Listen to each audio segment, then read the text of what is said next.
साथियों, जब हम लोग डे बिगिन करते हैं और डे इन करते हैं तो डे इन करने के बाद हम लोग को जनरेट बोडा करना पड़ता था।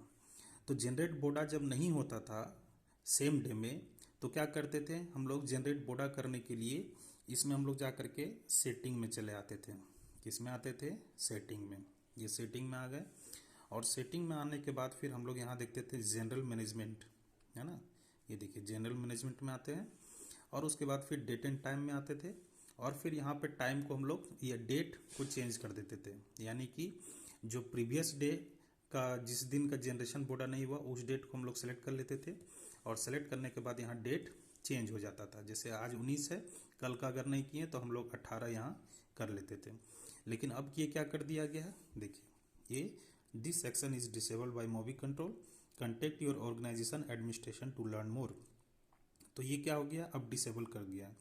अब इसका आसान तरीका क्या है? इसका आसान तरीका है कि आप दर्पण खोलो और सिंपली जा करके डे बिगिन करने से पहले आप जनरेट बोडा कर लो। ठीक है, जैसे मेरा जनरेट बोडा ऑलरेडी किया हुआ है तो जनरेट बोडा कर लो और उसके बाद फिर आसानी से अपना जो सो अब इस यानी कि नेक्स्ट डे का काम आप यहाँ से डे बिगिन कर लो। ये हमारा डे बिगिन हो गया। ओके, अब फिर हम अपना काम कर सकते हैं। ठीक है, तो ये एक नया तरीका है। अब वहाँ पर हम लोग को जनरल मैनेजमेंट में जाने की ज़रूरत नहीं है, सिंपली जनरेट में बोडा करेंगे, उस डेट का हमारा जो सो हो जाएगा। Okay, thank you.